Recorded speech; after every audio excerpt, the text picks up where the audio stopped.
Hey, good evening, everyone. Tonight we are speaking with Dr. Harley Black. She is a veteran paranormal investigator with over 26 years of experience in the field. She holds a PhD in parapsychology and a master's degree in metaphysics and is also a published author. So join us as we dive into her views on ethics in the paranormal research, spirit provocation, and more tonight on Unraveling the Darkness.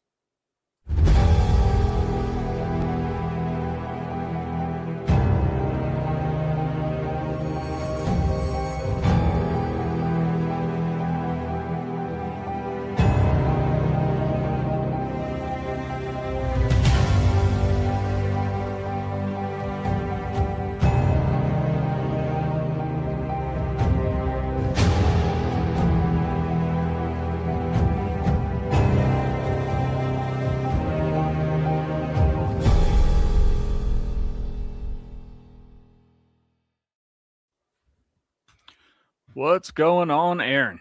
Not too much. What's happening? Try not to get blown away, man.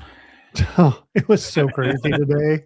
Dude, that wind came out of nowhere, and it was just, I was driving in my car and I stopped at a stoplight, and like I could just feel it like rocking back and forth like pretty seriously because I was up on top of a bridge, and I'm like, Oh, oh, yeah. I might actually get tipped over here.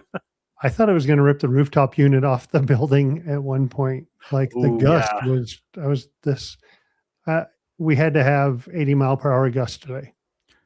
Let me see. 'Cause anybody Um, that knows me knows I work for an atmospheric research center, and they I, have a weather station. Denver, 84th, like almost 84th and I-25, maybe a quarter mile over to the west. They had a big grass fire and the wind was so bad. They actually shut down both directions of I-25. I was just reading that before I got on and was chatting with you. Yeah, down by I think Yeah. Thornton. Yeah. Yeah. In Thornton. Yep. Yeah. Super crazy. Yep. That's nuts. Yeah. Here we had it was like a 74.3 mile an hour gust. There you So, go. yep. Yeah.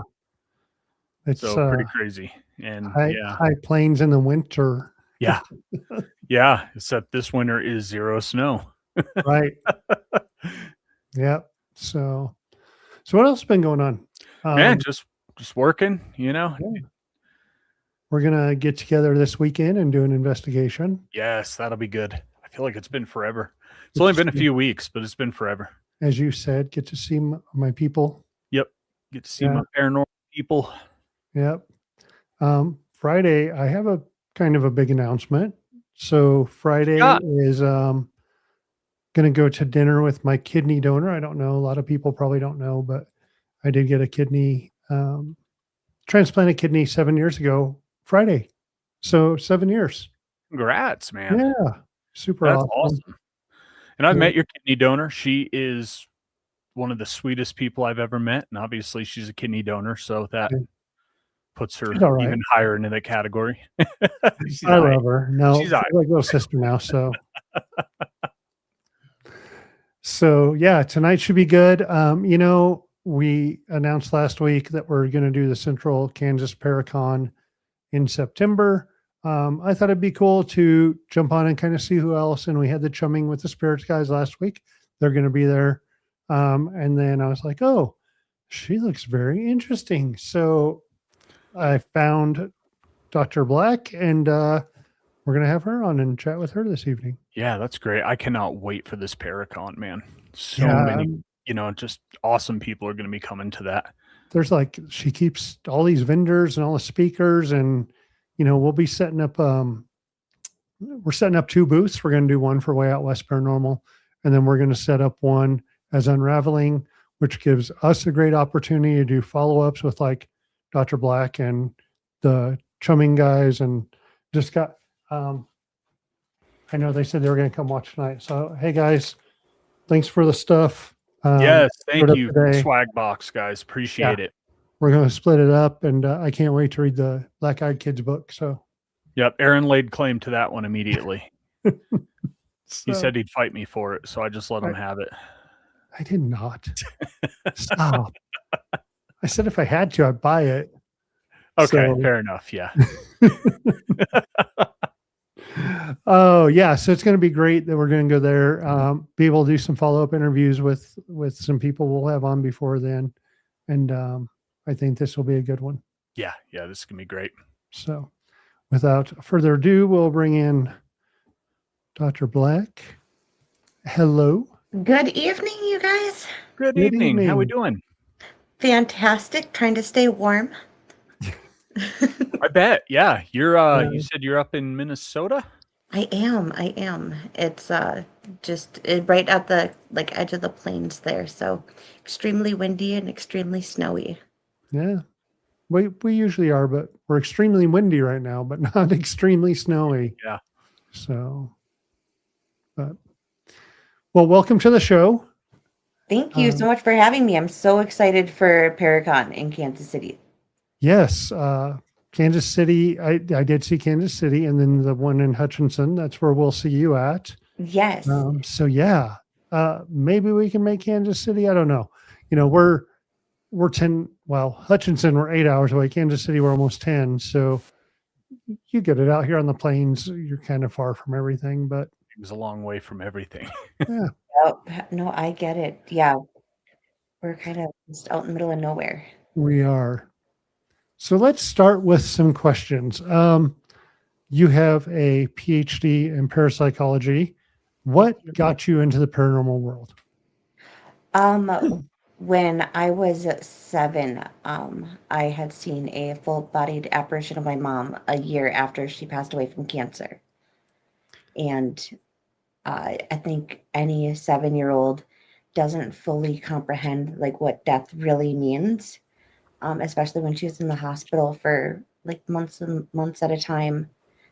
So seeing her, it was like, what are you doing here? And like looking all healthy. But in that moment when I saw her, I just froze and I didn't say a word. Wow. And now I've just made it like my mission to never just freeze. I always have to go and say hi. It doesn't matter what it is. Any Right. bump in the night, I'd run towards it, not away from it. I think that's what we do. I mean, as paranormal investigators as well, that's the interest of what what we like and what we want to learn, right? Because it's all a learning process still. Absolutely. I think trying to humanize what we can't put into human words, and then as a community, then trying to come up with the words to like describe what we're experiencing to each other Yep. in just the pseudoscience world is just the biggest challenge because as a collective group across the globe, we cannot like come to like an agreement on what each like feeling is as far as is it vibrations or is it chicken bumps or is it goosebumps or the pressure on your chest, you know, all these different like things that we all experience differently. I've noticed throughout my investigations that nobody experiences the paranormal the same. Everybody has their own like little like I guess twerk about it. Mm-hmm. As far like for me, like when I go into a place, like my chest will get really heavy. But when I investigate with my daughter, she says that it feels like somebody's tickling her stomach when she's like, Huh. Wow. and yeah, and it's just super crazy. Like just learning from all the different investigators that I've had the opportunity to work with, and how everybody experiences the paranormal in their own way. Right. Yeah, that is fascinating because you've got obviously humans, right? The interactions, right? We're skin, we're bone, we're muscles, we're nerves, right? We understand that, but we don't even understand the media that these spirits are made up of, right? Like we don't know if they're like these balls of energy or vibrating air. I mean, just anything, right? We don't even know that much about it. No, we're all just speculating. Yep.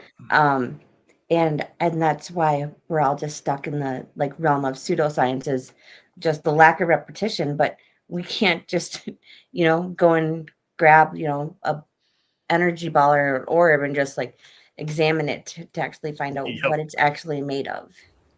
Right. Maybe one day. That would be super cool. Going on that whole everyone experiences something different. Just in the last year to year and a half, I've really started to experience something different as well. I never really had any kind of feeling, going in anywhere or when we felt something was present. But now it's like this electric, like a tingling electric feeling everywhere. And I'm like, this is super weird. But then again, we were talking before the show how we've confirmed stuff, and same thing, like get that confirmation that something's there when you get that feeling. Yep. And like for you with that tingly feeling, I think the first time you experienced that was when we were at that mansion. We were going up the stairs, remember? Oh And it yeah. kind of put the brakes on everybody. I think that was your first time experiencing that. And it's like, okay, did that open up that sense to you, right? You encountered something that was so strong that it kind of unlocked that part of your brain that can now, register that, or Yeah. that's kind of what I've thought about that. But Yeah. Cause it was almost like you were walking into an energy wall. oh yeah. When you hit the top of the stairs, it was this wall that was trying to push you back. You could feel the push, but yeah, I didn't even think about when that was. That is, I think for most people, right? Like growing up, like we'll have our imaginary friends or we'll have like experiences, but then, all the adults are like, that's just your imagination. That's not real, so we're just calcifying over that pineal gland, like just Yep. repeatedly. And then we become adults and it's like, well, wait, there's something more here. And now we have to decalcify that. And the repetition of the interaction with the paranormal really it helps decalcify it, but then opens up that third eye. And then once it's just like poof, wide open, where it's like you feel that palpable just energy, like Yep. wall, and just having that experience. I can only imagine how exhilarating, but just scary that's got to be. Yeah, that first time it was really like, what is going on? And why am I feeling this? But then yeah, that's interesting just to know when it was and what we were doing and how everyone everyone that night walking up the stairs felt that wall of energy. Yep. So it's pretty neat to think of how it would do that, how it would open up those senses and that third eye to really see what else is going on in the world. So now, Well, like, oh, sorry, go no, ahead. no, go ahead. Go ahead. Now, since that experience at the top of the stairs and that wall, have you experienced the same sensation at other locations, or is it different? It's actually been pretty interesting, some of the things, because I've done this for 13 years now, as far as investigating, and I had never been touched until this past year and within the last year. And that was different. Like the first time being touched, it was actually like a touch on my face, and then went into an Estes session. Our group does a double Estes. We do put two people under with the SB11 that does two channels. And I've never just pulled the headphones off and come out. But honestly, within 2 minutes, I was touched like 3 times on my leg in 2 minutes, and it was crazy how much was going on. I'm like, I can't. There's too much. I can't do it. I can't do this. Yep. Not tonight. And then Michelle was under at the same time. She stayed under, but she was getting the sense that someone was telling her, when you pull these off, everyone's going to be gone. They left you here.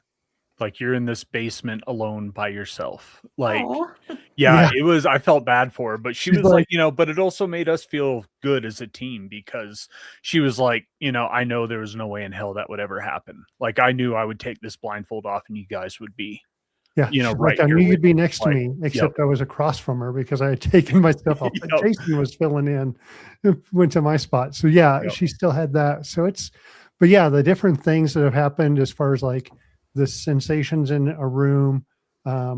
We investigate a place, our home haunt. It's somewhere we can get into anytime.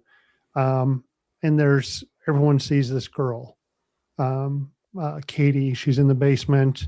And I finally saw Katie. Like, I don't know, maybe that's part of the same thing. That whole opening up and being able to do that too. That's pretty cool to think of it that way. And Thank you another so big much. Oh thing, my gosh. another big thing that's been happening right around the same time, though, Aaron, is every location we go to now, the Oh yeah. spirits say your name, whether it's over the spirit box, whether it's over the obelisk, all of a sudden they say Aaron's name during the investigation. And this all started happening like within, 2025 on. Yeah. Yeah. That's fantastic. I love it. I love it when people are investigating for years and years and they're just skeptics and like, I show up here, I do the thing, we do the lights and the millimeters and K2, whatever it is, but they're never really that impressed. And Yep. then there's that moment after, repeated investigations, it's like, whoa, you Yeah. Wait a guys. minute. Something that I couldn't see just touched my face. Like, that's so much more intense than a REM pod going off, and so much more personal too. The crazy thing was Absolutely. it was at a brothel too. Yeah. So Oh, I love that. I love that so much for you. Yeah. That is fantastic. like Brothels are my sincere favorite. They really are. I offer myself up every time as a tribute. we've done a few and yeah, they're Yeah. always great. Yeah, the only thing uh, bad not bad, okay, but yeah, the only thing kind of intense at the brothel was Aaron and I were down in the basement in the room where the miners used to come in. They would have tunnels that went from the mines directly into the basement of this brothel. They could come in, buy a beer, do their thing, and then leave without ever like being seen by the normal, clientele, right? Kind of the more upscale. And we were down there and I had the light on the video camera, filming, and it told us to turn off our headlamp. And then so we did that, and Aaron started catching on that, and he says the miners are using the darkness to their advantage, and that was interesting seeing they wanted the environment changed, to be able to interact with us in a different way than we were looking for. We'll put it that way.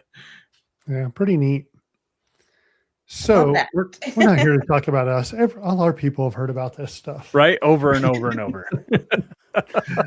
So you do that. You see your mother at Yeah. 6 years old, and then as you get older, you decide you want to continue in the field, right? I mean, because you're Pretty much, yeah. I mean, I wish I had like a huge glamorous story, but I really don't.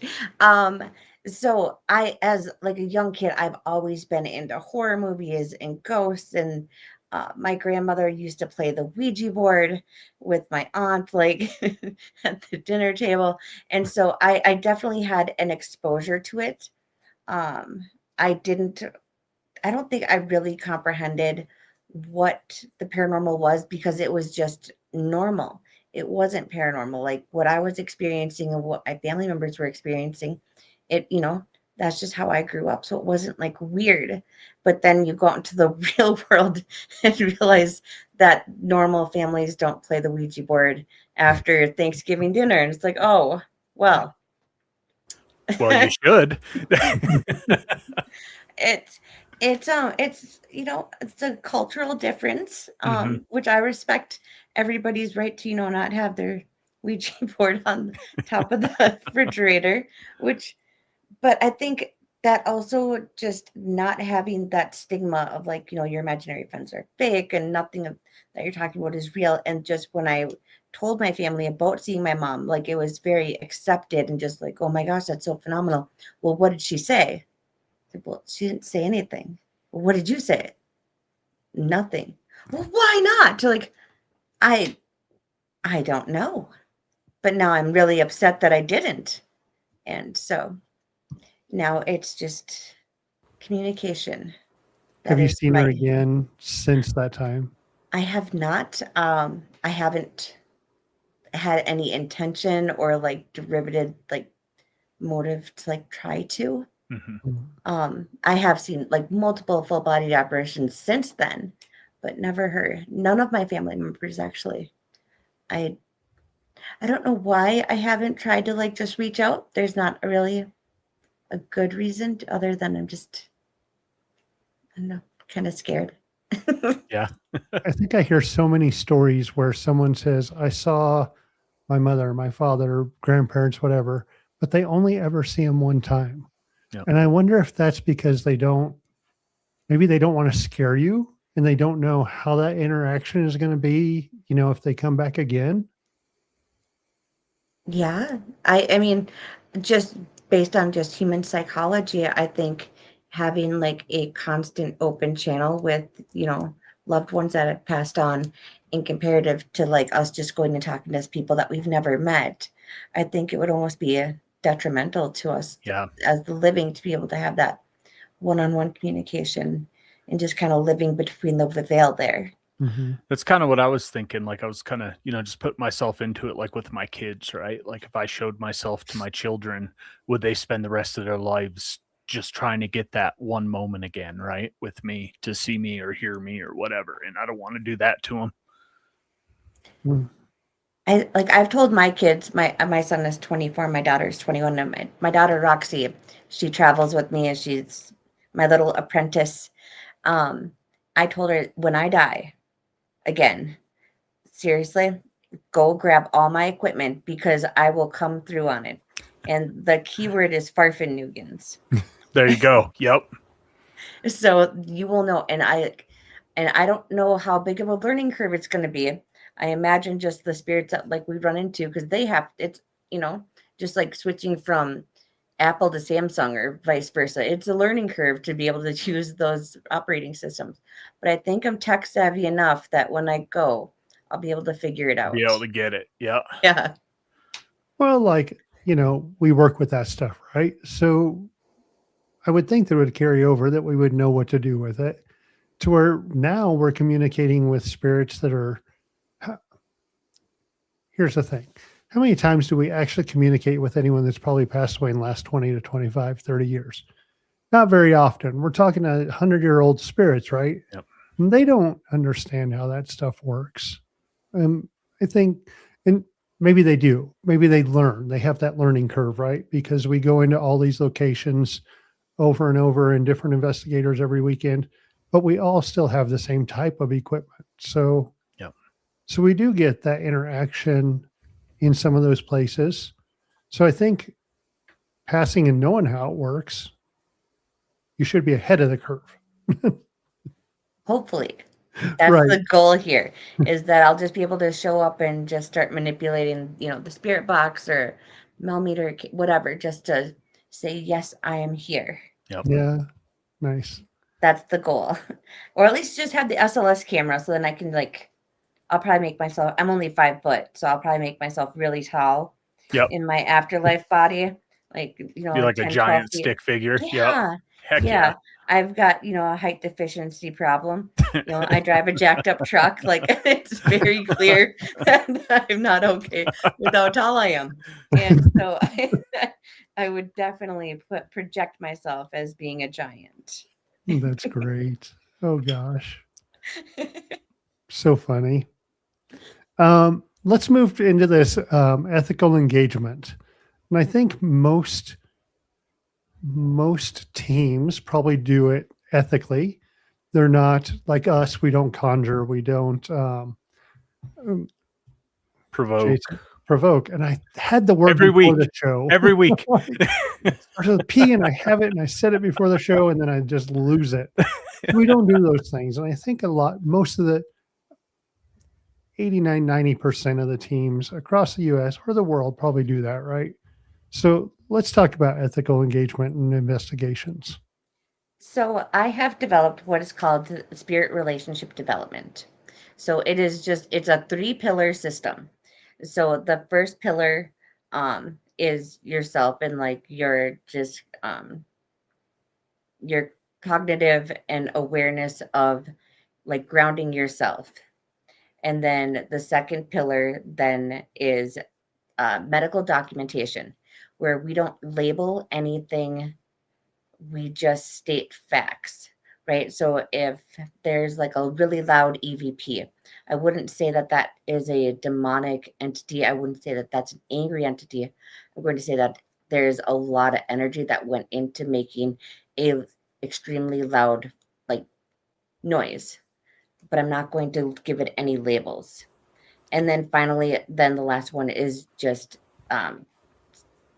safety and security for yourself as far as like bubbling up and doing everything that you can to protect yourself from any possible piggybacking or attachments.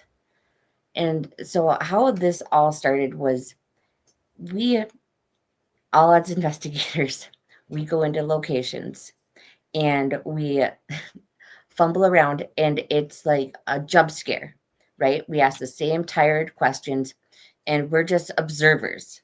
We just sit behind a camera and then we just wait Yep. and wait and wait. And then there's like an EVP that comes through or the K2 goes off and we're super duper excited and like, yes, we got it. But that's it. Yep. There's nothing more. And so SRD switches that to be an actual interactive participant in the investigation. Instead of looking at the spirit as something to just be measured, let's collaborate, let's work together. Now, obviously, that is just a huge bubble of a sentence. But what I've learned is when we go into places and we take control of the room, we're professional, we know how to use our equipment, we take authority, we bypass the human psychology of like, it takes 300 hours or something to like get to like trust somebody as like a good friend. Mhm. But we can bypass that by using the first responders method, right? When we go into a place and we have authority and we know what we're doing, we automatically like trust those people of authority, like that they are competent in a crisis situation. They're going to be able to handle themselves accordingly, and they're going to be calm and collective, right? And so when you think of like when you get into a really bad car crash and you know that the ambulance shows up, you automatically trust that that person is going to get you to the hospital. Help is here. And yes, right? Yep. So when we come in and we're professional and we take authority, then we're showing the spirits like, okay, you can trust me immediately. We're going to just bypass the whole human psychology of 300 hours to trust me. And then you're going to get a lot better communication, hopefully, and more in depth where it's a let's work together as a team. And so that's really what I've been pushing forward is to go away from the jump scares. And I understand that doing tours and stuff like that of locations, our guests are not there for scientific reasons. They are there for jump scares. Yep. It is and I'm happy to cater to that aspect of it, but in my personal side, it is all scientific data and competence, and not the jump scares and just being a quiet observer. You know, I've heard, especially over the past few years, a lot of people saying that they are, I integrate psychology in with my paranormal research. And honestly, your explanation of it is the best one I've heard and Oh, really, really makes sense to me with that. Um, the 300 hours to establish rapport, right? To establish trust. How do you do that in one night? I think that's brilliant. I thank think that's you so much. pretty neat because like now it makes me wonder if we walk in, okay, so I'm a former first responder as a firefighter EMT.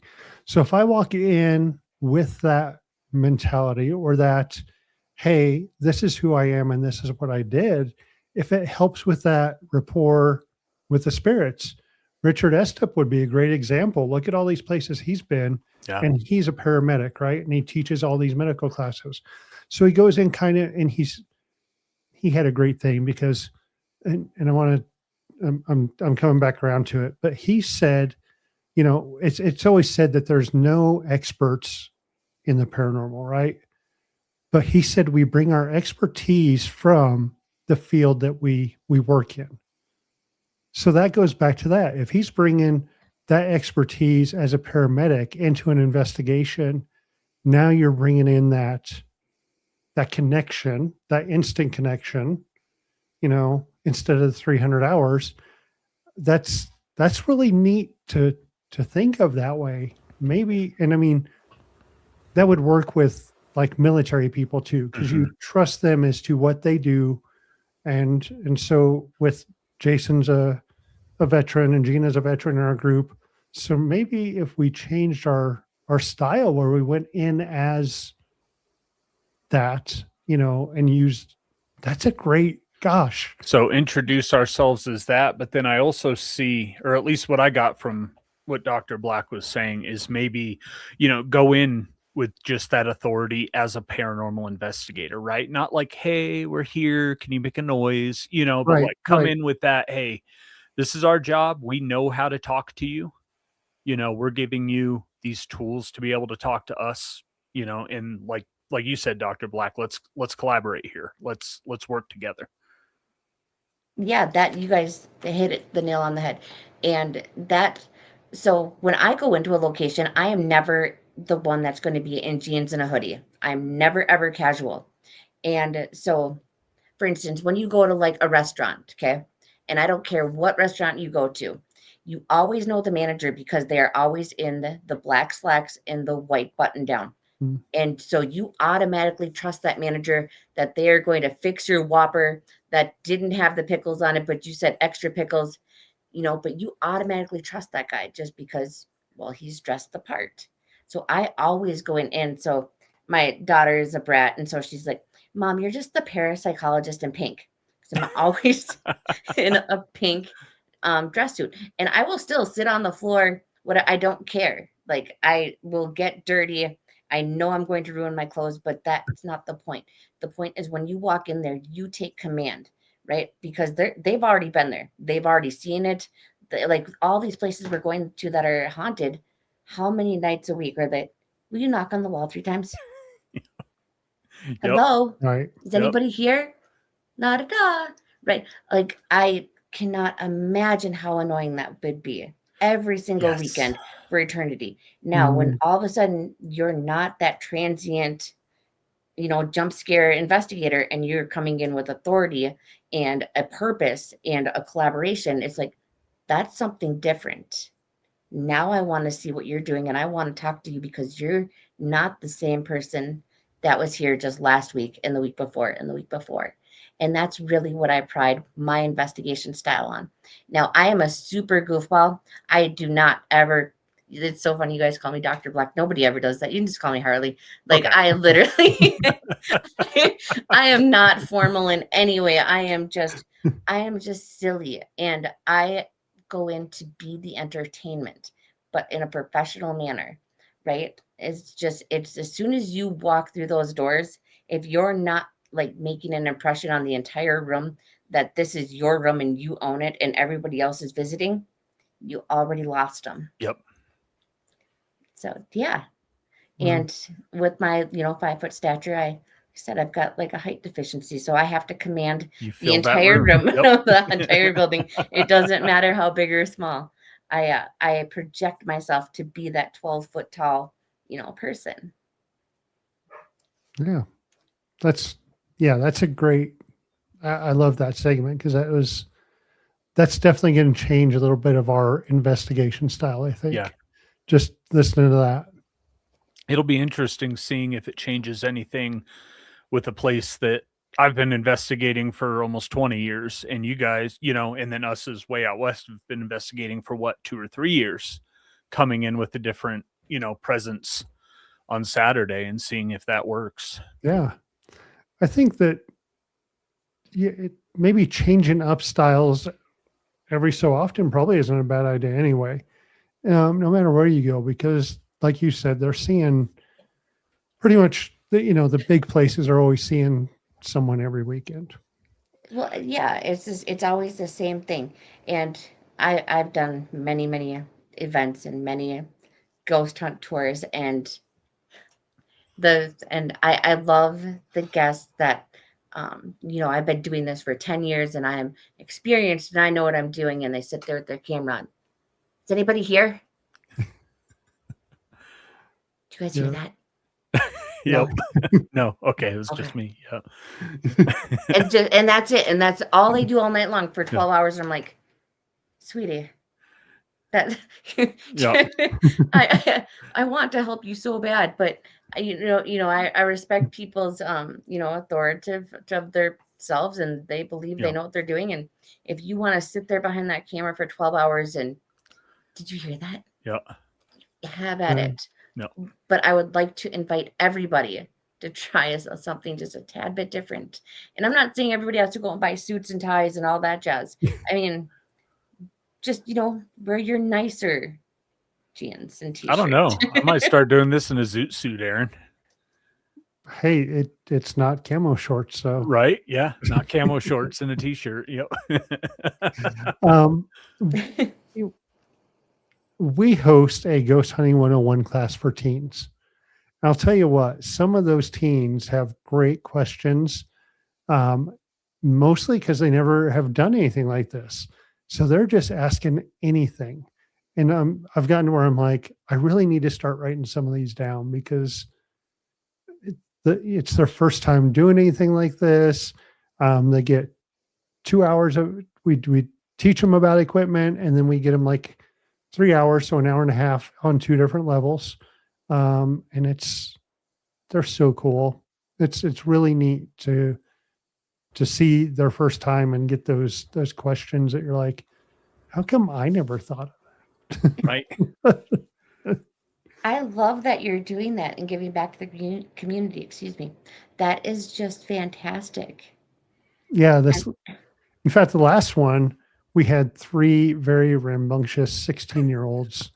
And it was hilarious because I'm not a big person on phone apps. Jason's kind of explained it's no different than the Ovilus. You're taking away the things when you hit airplane mode, and he's my tech guy. So I'm like, okay, and I'm kind of coming around, but I'm still not 100%. But when it came off, they were really loud in one room, and it came off with disrespectful. Annoying. And I was like, annoying. Yep. And then disrespectful. And I was like, yeah, you guys are annoying. Can you tone it down? And we can. And then they leave, and the one gets to drive them all home.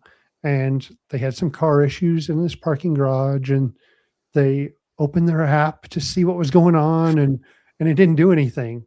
And they were able to tell Gina this story, after we did this on like Saturday night, and they told her like Monday she saw one of them in the schools, and it was just pretty funny. But they were still like, that was so fun, and it was great. And it's something that we've done a couple of times now, and the kids just have great questions. Like I can't even think of anything now, but at the time, because they've never done anything like this, they just ask anything, and it's like, dang, that's really good. I thought it was funny, the 3 boys. And I don't remember if this is when we had joined back up as a group or if it was when Gina and I were bringing them through. But one of their questions for the spirits was, which one of us is the hottest? And that just cracked me up, man. I'm like, good energy. You know what I mean? Have fun with it. Ask, questions. And yeah, it was great. It's fantastic. Yeah. Yeah. They were something else. They were great kids though. So yeah, if that's the worst they asked. Yeah, exactly. So, and I think we all need to revert back to like the beginning, and think of like new stuff. Like you said, the same things are getting asked. And the one, I know I ask a question everywhere we investigate and still haven't received a response to it of, are you stuck here or are you able to go other places? Yeah. Like, I don't want to go to the other side and be stuck in one place. Like, I want to be able to travel like I do now, go to Tombstone, Arizona, go to Phoenix, go to Gettysburg, go to different places. No. So, I can actually tell you I think it was 2 years ago now in January, I died. I was working as a behavioral specialist for adults with addiction issues. And a patient had brought in fentanyl, which, yeah, I thought it was cocaine. And so it was just kind of just all like strewn about at the bottom of a duffel bag. And so when I was transferring it from the duffel bag to a biohazard bag, I had gloves on, but then all of the particles was getting in the air, and I ended up, so I ended up ingesting 10 times more than the like habitual fentanyl user. And so then I died. But when I died, I went home, and so I own chickens. I will talk your ear off for as long as I can about my chickens. I love them. They are my best friends. They are my therapy. That is my They're my everything. I will literally, but That's so awesome. they have their coop, right? And so if I go into their coop with them, they are very, very upsetty spaghetti because there's not enough room and they're all bucky and like, flapping they're not happy that I'm there. But when I died, I was like, oh my gosh, there is like so much room in here. And they acknowledged my presence, but they Really? weren't, yeah, they were like cooing at me and like making like the clicking noises that I made make to them. And then they would respond with, but there was like so much room for activities and I could like because like when you're just as a living person, you don't ever like see your body, because we're like Hmm. first person shooter, you know. And so I didn't I don't know how I didn't realize it, but I didn't realize it initially that like I didn't have my physical body. It's like, wow, there's so much room in here and the chickens are fine. And then just in the next thought, I thought about my son and I was like standing over his shoulder while he was playing PlayStation with his sister, who was about 45 minutes away in another town. And I could hear her through his microphone. And then in an instant, I was with her at her fiance's parents' house, which I've never been to in my life. I've never been in the home. But I was there and I could tell her exactly what was on their walls for like pictures and decorations, their Wow. TVs. And then I would like snap back alive from them giving me the Narcan. And then I'd like conk out again. So they ended up Narcaning me 9 times and then they had to Oh, AED wow. me. Yeah. Holy cow. Yeah. So I mean, as a first responder, after two, you're done. Yep. Right. The county sheriff knew who I was. Like, she is not a drug addict. We're not gonna stop on her. And so That's I amazing. I owe my life to him. But every time I would conk out though, I could see this like almost like a opal, like white shimmer that was like right like at my shoulder. Like, just come on over here, come through this little like, jello looking light. And I kept thinking to myself, like, no, I don't want to go into your like opal jello. There's so much Yeah. stuff I can do now. Like, I don't have to wait in line to go on roller coasters and I get the front seat every time now. I can go any I know. No height restrictions either, right? Like you Right. Right. Oh, But wow. I didn't anywhere know we roast the guests. but I could go anywhere I wanted. And so I had no Yeah. intention on going into that jello. Like, because I knew where that took me and I didn't want to do that. That's not that Right. I guarantee that for me personally, that was not going to be a fun time. I didn't want to go there and be good and holy and all that jazz. Mhm. No, I wanted to stay here, go on roller coasters around the world, Yep. and be Well, like that's boogie woogie woogie outside of closets or something. Did you feel that it was a pretty easy choice to make, or were you kinda, like, pressured spiritually or by some other means to go through the opal jello? I think it was just a feeling like, you're supposed to go there, Mhm. right? But I had to make like a conscious decision, like just to keep walking away. But it was like almost like it's like just glued to you, like right there, just like, hey, like just poking at you. And Interesting.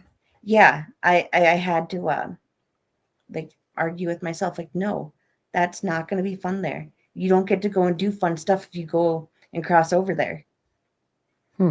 See, and I've always been fascinated with those experiences, and it kinda bugs me people call them near death because people die, and then they experience it, and then they come back, right? To me, that's not near death, that's you experience death, but I've always been fascinated with the stories people have on that they can remember. I, for I've heard the stories throughout the years and people that have been, dead for like counted like hours or minutes. And I'll admit I was a skeptic. I did not fully believe that you would actually remember like in depth, but that could truly happen until I experienced it myself. I'm like, huh. But it wasn't scary. Like, I was okay. Like, I'm totally okay with it. Like, no part of me was like, oh, that was so awful. I don't want to do that again. Yeah. I don't want to do an AED again. I can tell you that Yeah. was not fun. Oh, yeah. Don't like being electrocuted. Didn't like it before I died.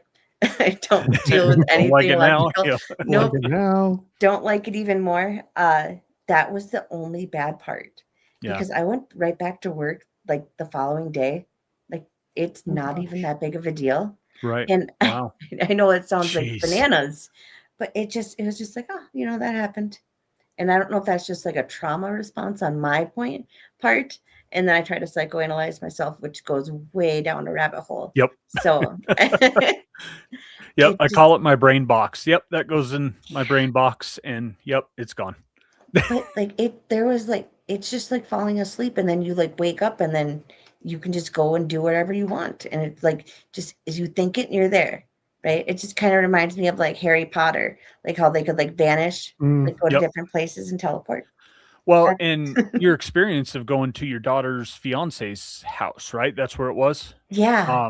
And seeing the stuff on their walls and being able to recount that as a place you've never been to, really discounts the whole, oh, that's just a chemical dump of your brain hallucinating in the 10 seconds, right? Or however, I don't remember how long brain death takes, but anyway, like that really negates that whole theory for me on, it was just that little DMT trip you get before you're done.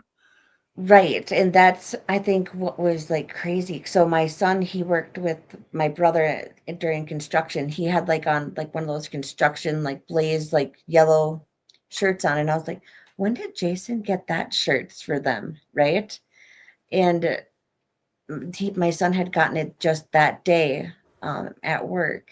And so like Wow. all these different like pieces that like I shouldn't know any of this. And so no, I don't think it was like a DMT like dump. It wasn't.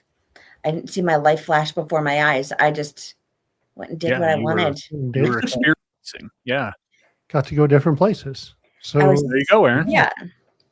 wow. I was sad that it was January though, and I didn't get to go to Valley Fair, like our like amusement park here, Mhm. to like get in the front line of the roller coaster.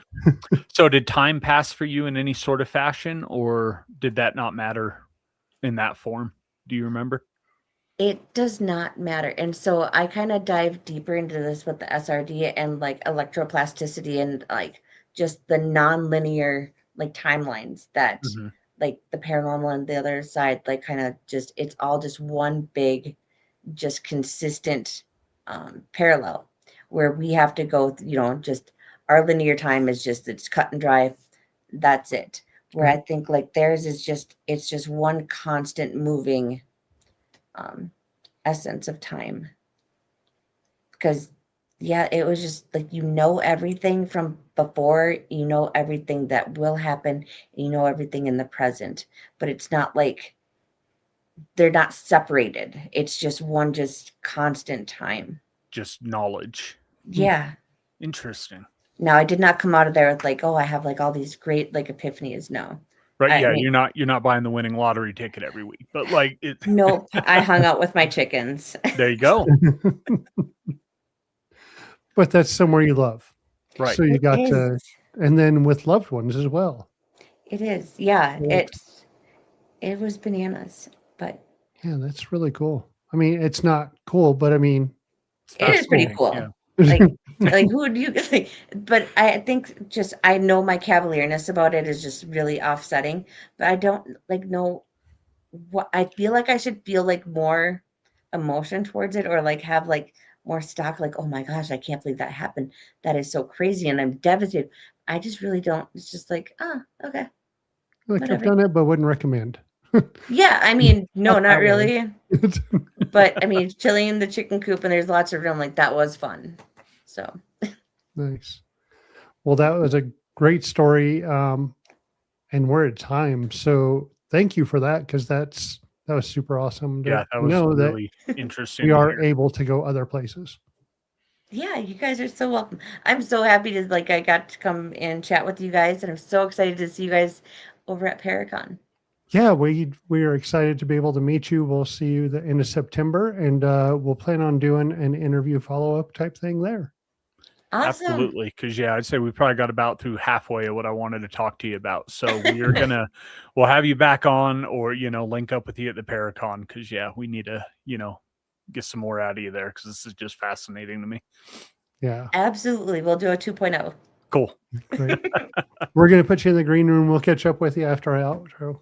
Okay. All right, thanks, Harley. Thank you. Well, there you go. If you go before Mhm. me, I'm going to Tombstone, and I know that's where you're going to be. And I will be there. yep, Yeah, that's everyone's heard I'm I'm an Old West junkie, and Tombstone, Lincoln, where Billy the Kid was, Mhm. or all those places, and then been to Tombstone and investigated, and it's really neat. Like there's all that Yeah. cool stuff. So, you know, now my question is going to be, do we get to meet the other spirits All that right. have been there? Like, Are am you I going to going to be get to chilling with finally Doc meet Wyatt, Holliday? Yep. and Doc and all those guys? She's laughing at me down in Yep. the bottom. I see it. But no, wow, you get to go all these places. You get to do all this stuff. It was great having Harley on, and can't wait to follow up with her and meet her in Hutchinson. Yeah, it'll be great to see her at the Paracon. So, not much going on for a while. We might have some stuff coming up. Like, I don't know. We're gonna start filming some places. We should have an episode dropping on YouTube soon. Yep. Jason's finished it up. We got to go show the person, and then it'll be live. Yep. Still working on some Dumas brothel stuff, and that's where we're at. Yeah, and then just finding Yep. more cool places to go. We got that one in Yep. Denver. Think we're gonna work it out with them and film an episode there. That place That one was cool amazing. because Yeah. man, she really made me think about the whole firefighter thing, because now we know there was a fire. We know we were talking to firefighters, so that Mhm. going with that authority of, and Well, look what and we had. once you and I started talking in that authority of, you with your EMT firefighter experience, me with my military experience, start talking about casualty collection points and, triaging, blah, blah, blah, all that. That's when it The really came response around. is really, amplified from there. So, Yeah. yeah. So we thank you all for watching tonight, and we will see you next week. We have a great group on, future paranormal investigators. So we're going to have, some of them, them teams that we get to deal with too. Yep. Heck yeah. All right. We will see y'all next week. Thanks, everyone. Unraveling the Darkness would like to thank Horn Paranormal Research for sponsoring our show. If you're craving more paranormal content, don't forget to check out our YouTube and Facebook channels at Way Out West Paranormal and Unraveling the Darkness. You can catch all of our episodes of Unraveling the Darkness on Apple Podcasts, Facebook, and YouTube. Be sure to like and subscribe, as it helps others find the show and join in on the paranormal fun. Thank you so much for tuning in. Until next time, keep your lights on, stay safe, and remember, the truth is out there, and it might just be closer than you think.